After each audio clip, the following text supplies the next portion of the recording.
They know I'm not playing games. A day of celebration in Israel. You've done the right thing in defending yourself.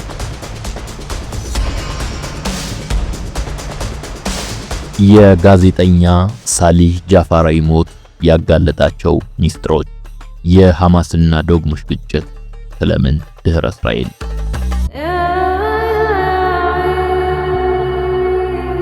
ከትናንት እስከ ዛሬ አብሯቸው የቆየው ኤምሲ ሪል ስቴት ዛሬም በአዲስ ነገር ተከስቷል። ከዚህ ቀደም ከ4000 በላይ አባወራዎችን የቤት ባለቤት ባደረገበት ዘመናዊ መንደር ውስጥ በአዲሱ ፔንታውስ ብሎክ ከ35 በመቶ በላይ ማለትም ከ3 ሚሊዮን ብር የበለጠ ቅናሽ አድርጎ ብቅ ብሏል። ከስቱዲዮ ከ36 ካሬ እስከ 295 ካሬ ፔንታውስን ጨምሮ ባንድ የያዘ መኖሪያ።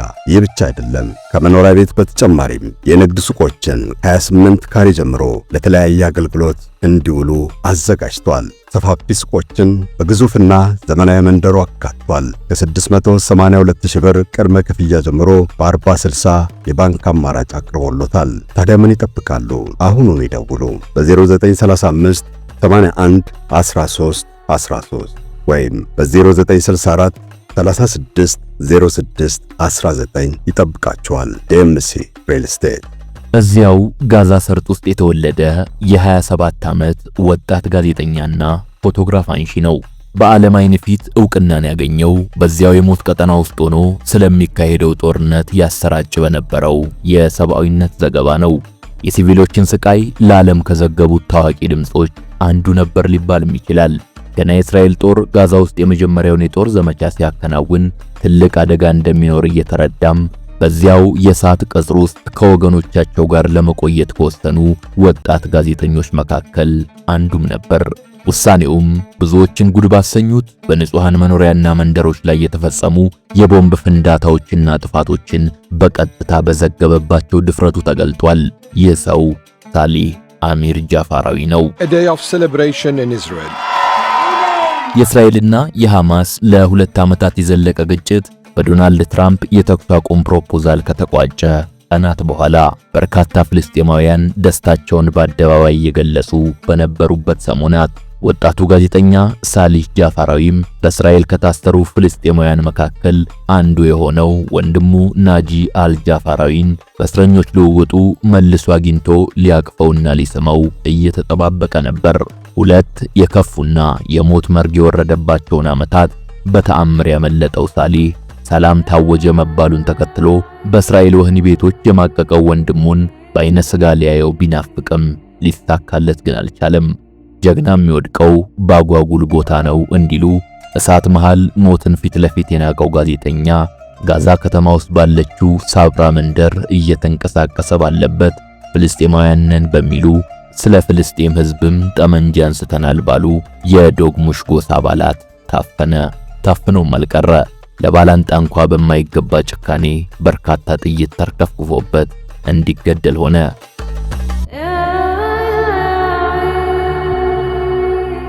ከእስራኤል ጥይቶች የተረፈው ሳሊህ ከ2 ዓመት በኋላ በእስራኤል ወህኒ ቤት በሕይወት የተለቀቀው ወንድሙን ሳይሰናበት ወደማይቀረው ዓለም ሄደ።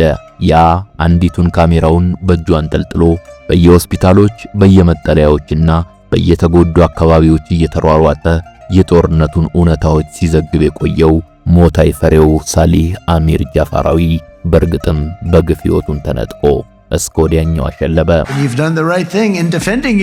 ሳሊህ አልጃፋራዊ የተገደለው ጋዛ ውስጥ በሚንቀሳቀሱትና ጸረ ሐማስ አንጃ ሆነው በተደራጁት የዶግሙሽ ጎሳ አባላት ነው። የተገደለውም በውጊያ መሃል ሳይሆን ታቅዶና ተጠንቶ በቁጥጥር ስር ከዋለ በኋላ ነው። በእነኚህ ታጣቂ ጎሳ አባላት የተፈጸመው ተግባር ግን በዚህ ብቻ ይበቃ አልነበረም። የዶግሙሽ ጎሳ ታጣቂዎች የሐማስ አልቃሳም ብርጌዶች የቀድሞ አዛዥ ኢማድ አቀል አቡ ሙዓዝ ልጅ ሙሐመድ ኢማድንና ጓዶቹንም በተመሳሳይ ረሽነዋል። በተጨማሪም በደፈጣ በፈጸሟቸው ተከታታይ ጥቃቶች በርካታ የጋዛ ተዋጊዎችን ከጀርባ ገድለዋል። ይህ ሁሉ የሆነ ያለው በጋዛ የተኩስ አቁም ተደረሰ፣ የእስራኤልም ወታደር ጋዛን ለቆ መሄድ ጀመረ በተባለ ቀናት ውስጥ ነው። I must tell you, the campaign is not over. ቡድኑ እየፈጸመ ከሚገኘው እንዲህ ካለው አዲስ የግድያ ዘመቻ አንጻር ሲታይ የአንድ ኃይል ተልዕኮ ፈጻሚ መሆኑን ለመገንበት እምብዛም የሚከብድ አይመስልም። ለዚህ ደግሞ አብዛኞቹን ግድያዎች እየፈጸመ ያለው በታዋቂ ተዋጊዎችና እምር ግለሰቦች ላይ መሆኑ አስረጅ ነው። በእርግጥስ እነኚህን ስም ያላቸው ተዋጊዎችና ሰብአውያን አንቂዎች የማጥፋት ዓላማና ልማድ የማን ነው?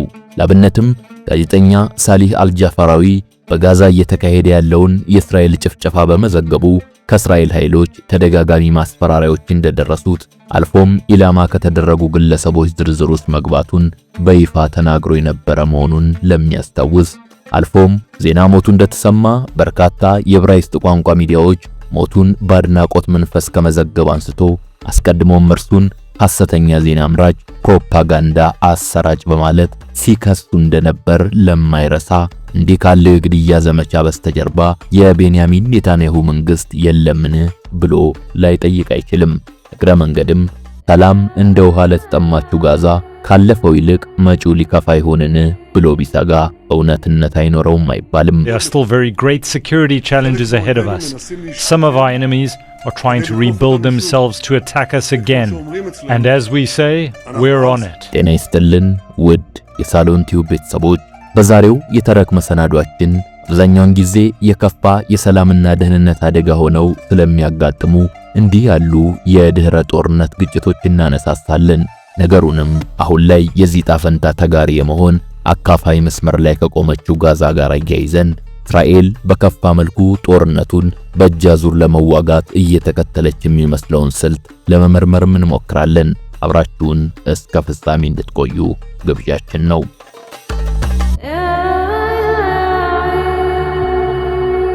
ጥናቶች እንደሚያሳዩት የፖለቲካ ቅራኔዎች ወደ ግጭት አድገው ለብዙሃን እልቂትና ለንብረት ውድመት ምክንያት በመሆን በጦርነት አሊያም በሰላም ስምምነት ድምዳሜ ሊያገኙ ይችላሉ።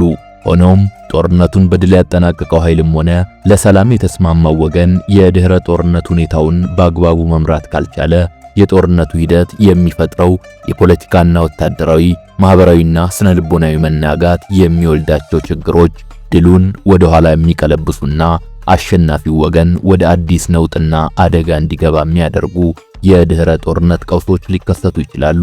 ምንጊዜም ጠላትን በጦር ሜዳ በማሸነፍ ብቻ ዘላቂ ድል ማግኘት አይቻልም የሚባለውም ለዚህ ነው። የጦርነት ሜዳ ድል በዘላቂነት እንዲረጋገጥና ወደ ፖለቲካ ድል ከፍ እንዲል ከድል ማግስት የሚከሰተውን የድህረ ጦርነት ሁኔታ በአግባቡ መምራትና የተገኘውን ድል ወደ ኋላ ሊመልሱት ከሚችሉ ተግዳሮቶች መጠበቅ እንደሚያስፈልግም ይመከራል። በማያባራ ጦርነት አዙሪት ውስጥ የቆዩ ሀገራት ተሞክሮም ለዚህ እውነታ ጥሩ ማሳያ ሆኖ ይጠቀሳል። ከዘመናት ትግል በኋላ ነፃነቷን ያገኘችው ኢስት ቲሞር ከነፃነት ማግስት የነበረውን የድህረ ጦርነት ሁኔታ በአግባቡ መምራት ባለመቻሏ በመከላከያና በፖሊስ ውስጥ የታቀፉት የቀድሞ ታጋዮቿ ጎራ ለይተው ጦርነት እስከ መግጠም የደረሱበት አለመረጋጋት ውስጥ እንድትቆይ አድርጓታል። በላይቤሪያም በርስ በርሱ ጦርነት የተሳተፉ ታጣቂዎች ይፈጽሟቸው የነበሩ ህገወጥ ተግባራት ሀገሪቱ ለተራዘመ የድህረ ጦርነት አለመረጋጋት እንድትጋለጥ ያደረገ ነበር። የድህረ ጦርነት ቀውስ ብዙ መነሻዎች ያሉት ክስተት ነው። ለድህረ ጦርነት ቀውስ መነሻ ተደርጎ የሚቀርበው አንዱ ጉዳይም ጦርነት በተከሰተበት ማህበረሰብ ውስጥ ተለምዷዊ እሴቶች ላይ የሚፈጠረው መሸርሸር ነው። በግጭት ውስጥ ያለፉ ሀገራት ተሞክሮ እንደሚያሳየው በጦርነት ውስጥ የሚፈጸሙ የኃይል እርምጃዎችና ኢሰብአዊ ድርጊቶች በድህረ ጦርነት ማህበረሰቡ የኃይል እርምጃና ህገወጥ ተግባራትን እንዲለማመድ በማድረግ ከጦርነቱ በኋላ ወንጀል የሚበራከትበትን ማህበራዊ አውድ ይፈጥራሉ። ጦርነት፣ ግድያና ዘረፋን በቀላሉ የሚያይ ማህበረሰብ ሊፈጠርም ይችላል። በዚህም የተነሳ የህግ የበላይነትን ብቻ በማስፈን የድህረ ጦርነት መረጋጋትን መፍጠር ፈታኝ ይሆናል በማለት ባለሙያዎች ያስቀምጣሉ። በጦርነቱ የተሳተፉ ታጣቂዎች የሚሆኑ ሌሎች በተለያየ መንገድ መሳሪያ ማንገት የቻሉ ኃይሎች ትጥቅ የመፍታትና የማስፈታት ሂደት በቀላሉ የሚተገበር የማይሆነው በዚህ ምክንያት ነው። በዚህም የተነሳ ታጥቆ የሚገኘው ኃይል ለስርዓት አልበኝነት መበራከት ጉልህ ሚናን ይጫወታል። ታጣቂው የተሰለፈበት የጦርነት ዓላማ ከጦርነቱ ማለቅ ጋር ቢቋጭ እንኳ የታጣቂው ፍላጎት ወደ ቁስ መሰብሰብ ሊሸጋገር ይችላል። ከዚህም በላይ ጦርነቱ የሚፈጥረው ውድመትና የሚያስከትለው ተስፋ መቁረጥ ስርዓት አልበኝነቱን ያባብሰዋል። በእንቅርት ላይ ጆሮ ደግፍ እንዲሉ በጦርነት የሚከሰተው የእሴት መሸርሸርና ስርዓት አልበኝነት ከቁጥጥር ውጪ እንዳይወጣ ለማድረግ የሚያስችሉ የህግ ማስከበር ተቋማት በጦርነቱ የመፈራረስ ዕጣ ያጋጥማቸዋል። የተቋማት መዳከም ከሌሎች አስቻይ ሁኔታዎች ጋር ተዳምሮ የድህረ ጦርነት ሁኔታው ወዳልተረጋጋ ጫፍ እንዲደርስ ይገፋዋል። በተጨማሪም የድህረ ጦርነት ሁኔታው የሚፈጥረው የጸጥታና የፖለቲካ ክፍተት ጣልቃ በመግባት ጦርነቱን በራሳቸው መንገድ መቅረጽ ለሚፈልጉ ሌሎች የውጭ ኃይሎች ምቹ ሁኔታን ሳይቀር ይፈጥራል።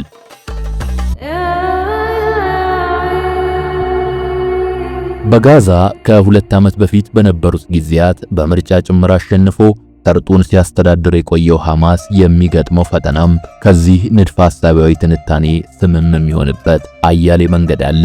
በአንዳንድ አቅጣጫዎች ከታየ ደግሞ ከዚህም የሚከፋበት እድል ሰፊ ነው ሊባል ይችላል። ለዚህ ትልቁ ምክንያት ሐማስ ከእስራኤል ጋር ግጭት ውስጥ የገባና ለተኩስ አቁም ስምምነቱም ይሁንታውን የሰጠ ቡድን ቢሆንም አደራዳሪዎቹም ሆኑ እስራኤል በነበረበት ሰርጡን የማስተዳደር ሚና እንዲቀጥል ያልፈቀዱለት መሆኑ ሊጠቀስ ይችላል። ይህ መሆኑ ሐማስ ድህረ ጦርነቱ በመንግስት ቁመና አጠቃላይ የጋዛን ሰላምና ደህንነት የማረጋገጥ ኃላፊነቱን እንዳይወጣ ወይም እንዳይታገዝ ትልቅ እንቅፋት ይሆናል። ይህ መሆኑ ደግሞ በሰርጡ ውስጥ በተለያዩ ኃይሎች የሚዘወሩ አዳዲስ ታጣቂ ኃይሎች እንዲፈለፈሉ መንገድ ከመጥረግ ጀምሮ ለተቀናቃኙ እስራኤል የተባበረ አንድ ኃይል ተፈጥሮ ፊቱን ወደ እርሷ እንዳያዞርና በራሱ የቤት ስራ ተጠምዶ እንዲባክን ስለሚያደርገው የተመቸ ተደርጎ ሊወሰድ ጭምር ይችላል። በዚህ ረገድ ገና የተኩስ አቁም ስምምነቱ ቀለም ሳይደርቅ ከእስራኤል የ2 ዓመቱ ጥቃት የተረፉ የሐማስ የየደረጃው አመራሮችና ሌሎች እስራኤል ስትፈልጋቸው የነበሩ እንደ ሳሊህ አልጃፈራዊ ያሉ የመገናኛ ብዙሃን ሰዎችን የመግደል ተግባር ውስጥ የገቡት የዶግሙሽ ጎሳ አባላት ሊጠቀሱ ይችላሉ። በተደጋጋሚ እንደታየው የቡድኑ አባላት እንዲህ ያሉ የተጠኑ ግድያዎችን ከፈጸሙ በኋላ ጉዳዩን የማንነት ለማስመሰል ጎሳ ውስጥ ይደበቃሉ። ከጎሳ በተጨማሪ በዌስት ባንክ አስተዳደር የፋታ እንቅስቃሴና ከአንዳንድ የአረብ ሚዲያዎች ሳይቀር የሚዲያ ፕሮፓጋንዳ ሽፋን የሚሰጣቸው መሆኑም ተግባራቸውን ነፃ አውጪ እንጂ ቅጥረኛ መስሎ እንዳይታይ ያግዛቸዋል። ይሁን እንጂ ዶግሙሾች ከያሲር አቡ ሽባብ ጋር ትስስር ካላቸው የጎሳ ታጣቂ ኃይሎች መካከል አንዱ መሆናቸውና ከጀርባቸውም የእስራኤል ድጋፍ እንዳላቸው ለብዙዎች አከራካሪ አይደለም። ዝቅ ብለን እንደምንጠቅሰው እነርሱ ግን ይህንን ፍጹም ሐሰት ነው ሲሉ ያስተባብላሉ። አብዛኛው የመሳሪያ ምንጫቸው የእስራኤል ጦር መሆኑን፣ የጋዛ ተዋጊዎችንም በመግደል መሳሪያዎች ሲዘርፉ መቆየታቸውን አንዳንድ አባላቶቻቸው በይፋ በሚዲያ ጭምር ሲገልጹ የተደመጡባቸው አጋጣሚዎች ግን አሉ። ለዚህም ይመስላል ከሰሞኑን በፍልስጤማውያን የማህበራዊ ሚዲያ መድረኮች ላይ በተሰራጩ ቪዲዮዎች እንደታየው የሐማስ አልቃሳም ብርጌድ አባላት በማዕከላዊ ጋዛ በጠራራ ፀሐይ በርካታ ሕዝብ በተሰበሰበበት በዚህ መልክ ከሃዲ ተብለው የተፈረጁ ግለሰቦችን የፊት ጥኝ አስረው ወደ መረሸን የገቡት። የተረሸኑት ግለሰቦች በ2 ዓመት ጦርነት ወቅት ለእስራኤል ኃይሎች መረጃ በመስጠት ወይም በመርዳት በአገር ክደትና ከእስራኤል ጋር መተባበር በሚሉ ወንጀሎች አስቀድሞ የተከሰሱ መሆናቸው ተገልጿል። ግድያው የተፈጸመው ግን በተኩስ አቁም ስምምነቱ መሰረት የእስራኤል ኃይሎች በከፊል ከጋዛ መውጣት መጀመራቸውን ተከትሎ ሲሆን የሐማስ የጸጥታ ኃይሎችም ስርዓትን ለማስመለስና ውስጣዊውን ግንባር ለማጽዳት በሚል ያስጀመሩት ሰፊ የደህንነት ዘመቻ አካል መሆኑን አስታውቀዋል።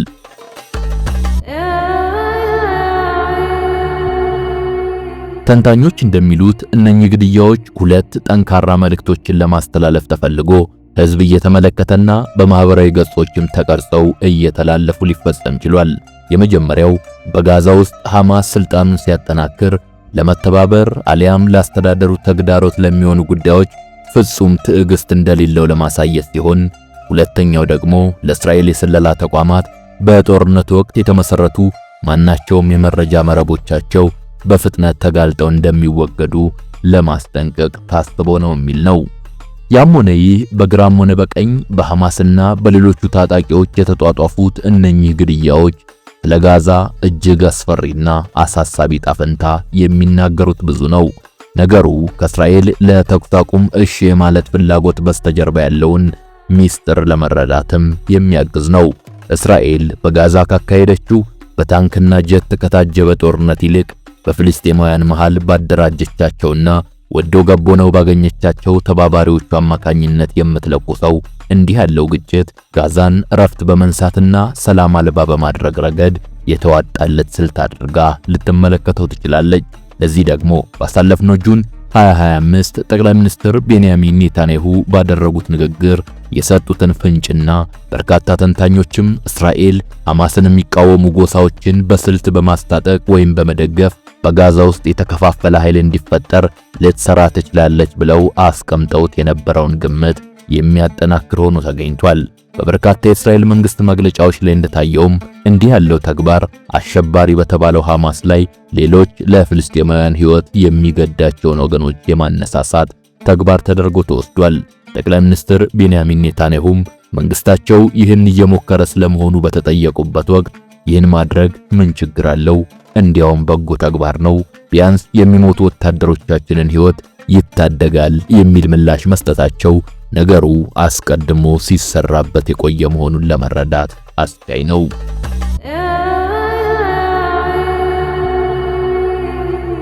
ጋዛ ውስጥ ታዋቂ ከሚባሉት ጎሳዎች መካከል አንዱ ራፋ ውስጥ የሚገኘው የአቡ ሸባብ ቤተሰብ ወይም ጎሳ እንደሆነ ይነገራል። እስራኤል ከዚህ ቤተሰብ አባላት ጋር ግንኙነት መመስረቷን ባገም ጠቀም እንዲሆን አምናለች። ከዚህ ቤተሰብ ጋር ግንኙነት ያላቸውና ህዝባዊ ኃይል የሚል መጠሪያ ያላቸው ታጣቂዎችም ከእስራኤል ጋር በመሆን ሰብአዊ እርዳታ ዘርፈዋል የሚል ክስ በሐማስ ቀርቦባቸው ነበር። በተለይም መሪው ያሲር አቡ ሸባብ እጁን እንዲሰጥ ሐማስ በሚመራው ችሎት እስከ መጠየቅ ደርሶም ጭምር ነበር። በአገር ክደት ከጠላት ጋር በመተባበር የታጠቀ ቡድን በማቋቋምና በታጣቂዎች አመጽ የወንጀል ክሶች የተመሰረቱበት ያሲር አቡ ሸባብ እንኳንስ እጁን መስጠት ሰሞነኛውን የሰርጡን የእርስ በርስ ግጭት ተከትሎ ከአንድ ሚዲያ ጋር ባደረገው ቃለ ምልልስ ሐማስ በከፍተኛ ሁኔታ ተዳክሟል፣ የጊዜ ጉዳይ እንጂ ሙሉ በሙሉም ይጠፋል እስከ ማለት ደርሷል። መረጃዎች እንደሚያሳዩት እነዚህ የሐማስ ተጻራሪ ሆነው የወጡት ጎሳዎች ጋዛ ውስጥ የነበራቸው ፖለቲካዊ ታሪክና ሚና ውስብስብ ነው። አንዳንዶቹ ሐማስ በ2007 እንደ አውሮፓውያን ጋዛን ከመቆጣጠሩ አስቀድሞ ሳይቀር ተጽዕኖ ፈጣሪ ኃይሎች ነበሩ። ሌሎቹ ደግሞ ከሐማስ ጋር አብረው ታግለው ቡድኑ ስልጣን ሲቆጣጠር በመገለላቸው ሳቢያ በኮንትሮባንድ ወይም ህገወጥ በሆነ የዘርፊያ ኔትወርክ ላይ መሰማራትን ምርጫቸው አድርገው የቀጠሉ ናቸው። ኔታንያሁና መንግስታቸው ያደረጉትም እነዚህን የውስጥ ፍንካቾች አግባብቶ ያደረውን የጎሳ ጠብና የፖለቲካ ተቃርኖ የጦር መሳሪያ በማድረግ የውክልና ጦርነቱን እንዲያፋፍሙ ከኋላ ማገዝ አልያም ማዘዝ ነው። ይሄ ደግሞ በቀጥታ እስራኤልና ሐማስ ተኩስ አቁም ለማድረግ ይስማሙ እንጂ ጦርነቱ በከፋ መልኩ ጋዛ ውስጥ በእጃዙር እንዲቀጥል የሚያደርግ የተጠና ስልት ነው ሊባል ይችላል። አሁን ላይ ለሐማስ ተቀናቃኝ ሆኖ የወጣውና ትልቅ ፈተና ሆኖም እየተዋጋው ያለው ጎሳ የዶግሙሽ ጎሳ ነው።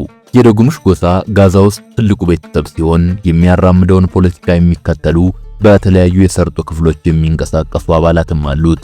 በዚህ ረገድ ታዋቂ ስም ካላቸው የዚህ ታጣቂ መሪዎች መካከል አንዱ ሙምታዝ ዶግሙሽ ሲሆን ግለሰቡ ጃኢሽ አልኢስላም የተባለው ቡድን መሪና በፈረንጆቹ 2008 እስራኤላዊ ወታደር ጊላድ ሻሊትን በቁጥጥር ስር በመዋል ትልቅ ተሳትፎ የነበረውም ነው።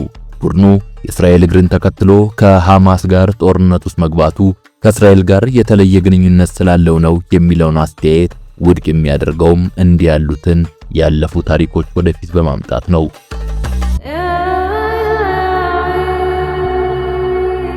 ከሳምንት በፊት መቀመጫውን በዚያው በጋዛ ያደረገው ሌላኛው የጎሳው መሪ ኒዛር ዶግሙሽ ለሎስ አንጀለስ ታይምስ እንደተናገረው ከሆነም በጋዛ ከተማ የሚገኘውንና የሰብአዊ ዞን ተብሎ የሚጠራውን ከባቢ ለማስተዳደር ከእስራኤል ጦር የንነጋገር ጥሪ እንደቀረበለት ገልጿል።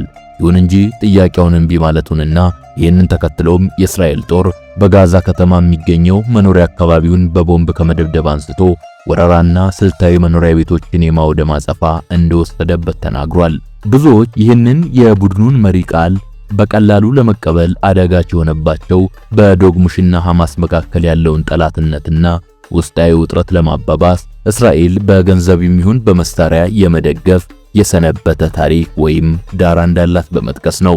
ላብነትም የታራቢን ቤዶዊን ጎሳ የሆነውና በያሲር አቡ ሸባብ የሚመራውን ህዝባዊ ኃይል ወይም ፖፑላር ፎርስ ተብለው የሚታወቁትን የታጠቁ ኃይሎች እስራኤል ከጀርባ የምትደግፍ መሆኑ በራሱ በጎሳው መታመኑን ተከትሎ ከዚህ ቀደም ራሱ ጎሳው አቡ ሸባብን በማውገዝ በነገሩ እጁ እንደሌለበት እስከ ማስታወቅ መድረሱን ማስታወስ ይቻላል። ባለፉት ወራት እስራኤል ሐማስ ለጋዛ ሕዝብ የሚቀርበውን እርዳታ እየዘረፈ ነው የሚል ክስ ደጋግማ ስታቀርብ፣ በአንጻሩ በሐማስ በኩል የህዝባዊ ኃይሉ ታጣቂዎች በረሃብ አደጋ ለሚቀጡት ጋዛውያን እርዳታውን እየሰረቁ እንደሚሸጡ ይከሱ ነበር። በዚህም ሳቢያ ከባለፈው መስከረም ወር አንስቶ ሐማስ የዶግምሽ ታጣቂዎችን የእስራኤላውያን ተባባሪዎች በማለት በግላጭ እስከ መወንጀል ደርሷል። እስራኤል እንደምትደግፋቸው የሚነገሩ ጋዛ ውስጥ የሚንቀሳቀሱ አንጃዎች ግን እነኚህ ብቻ አይደሉም። የአልማጂዳ ጎሳ አባል የሆነውና በሁሳም አልአስጣል የሚመራው ራሱን የጸረ ሽብር ኃይል ብሎ የሚጠራውን ቡድንም እንደምትደግፍ ይነገራል። እንደራሳቸው የእስራኤል ሚዲያዎች ዘገባ ከሆነ አልአስጣል የሚመራው ይኸው የታጠቀ ቡድን ሰሞነኛው ተኩስ አቁም ከመታወጁ በፊት ባለው የመስከረም ወር መገባደጃ ከሐማስ ጋር በይፋ ግጭት ውስጥ ገብቷል። እዚህ ጋር አልአስጣል ማን ነው የሚለውን ለሚጠይቅ ሰው የምናገኘው መረጃ አስቀድሞ በፍልስጤም አስተዳደር የጸጥታ መዋቅር ውስጥ የጦር መኮንን ሆኖ ያገለገለ፣ ዳሩ ግን የኋላ ኋላ በፍልስጤም አስተዳደርም ሆነ በሐማስ በኩል በ1990ዎቹ አካባቢ ከእስራኤል ጋር ግንኙነት ነበረው የሚል ክስ ሲቀርብበት ሸሽቶ የአቡ ሸባብ ቡድንን ተቀላቀለ የሚል ነው። በኋላም የራሱን የጸረ ሽብር ኃይል አቋቁሞ መሪ ሆኖ የተንቀሳቀሰ ሲሆን ከያሲር አቡ ሸባብም ጋር አሁን ላይ ጠንካራ ትብብር መስርቶ መቀጠሉን መረጃዎች ይጠቁማሉ። እርሱ የሚመራው ታጣቂም አሁን ላይ በደቡባዊ ጋዛ ካን ዩኒስ ግዛት ውስጥ ኪዛን አናጃር የተባለችው መንደር ተቆጣጥሮ በማስተዳደር ላይ ይገኛል። ነገራችንን ለማጠቃለል ከፍ ብለን ለመመልከት እንደሞከርነው ድህረ ጦርነት ጋዛ እጅግ አስከፊ በሆነ ሌላ የእርስ በርስ ጦርነት የመታመስ ጽዋን ካሁኑ እየተጎነጨች ነው። ዓለም አቀፉ ማህበረሰብ የሐማስን ህላዌ የማፍረስ መማማል ውስጥ የገባ በመሆኑም በመጪው የጋዛ ጣፈንታ ላይ የራሱን የጸጥታ ኃይል አስተማርቶ ጸረ ሐማስ የሆኑ ቡድኖችን ወደፊት ከማምጣት በመለስ አሁን ያለውን የእርስ በርስ ግጭት ለማስቆም ፍላጎት ይኖረዋል ተብሎ አይገመትም። ይሄ ደግሞ ለ2 ዓመታት በአየርና በታንክ ሞት የተፈረደበት ህዝብ ገዳይ ብቻ ተቀይሮለት በቀየው መኖር ጠልቶ እንዲሰደድ የሚደረግበት ሌላ ስልት ሊሆንም ይችላል። ከትናንት እስከ ዛሬ አብሯቸው የቆየው ኤምሲ ሪል ስቴት ዛሬም በአዲስ ነገር ተከስቷል። ከዚህ ቀደም ከ4000 በላይ አባወራዎችን የቤት ባለቤት ባደረገበት ዘመናዊ መንደር ውስጥ በአዲሱ ፔንትሃውስ ብሎክ ከ35 በመቶ በላይ ማለትም ከ3 ሚሊዮን ብር የበለጠ ቅናሽ አድርጎ ብቅ ብሏል። ከስቱዲዮ ከ36 ካሬ እስከ 295 ካሬ ፔንትሃውስን ጨምሮ ባንድ የያዘ መኖሪያ። ይህ ብቻ አይደለም። ከመኖሪያ ቤት በተጨማሪም የንግድ ሱቆችን ከ28 ካሬ ጀምሮ ለተለያየ አገልግሎት እንዲውሉ አዘጋጅቷል። ሰፋፊ ሱቆችን በግዙፍና ዘመናዊ መንደሩ አካቷል። ከ682,000 ብር ቅድመ ክፍያ ጀምሮ በ40/60 የባንክ አማራጭ አቅርቦሎታል። ታዲያ ምን ይጠብቃሉ? አሁኑን ይደውሉ። በ0935 81 13 13 ወይም በ0964 36 06 19 ይጠብቃችኋል። ኤምሲ ሪል ስቴት። ሰላም ለምድራችን።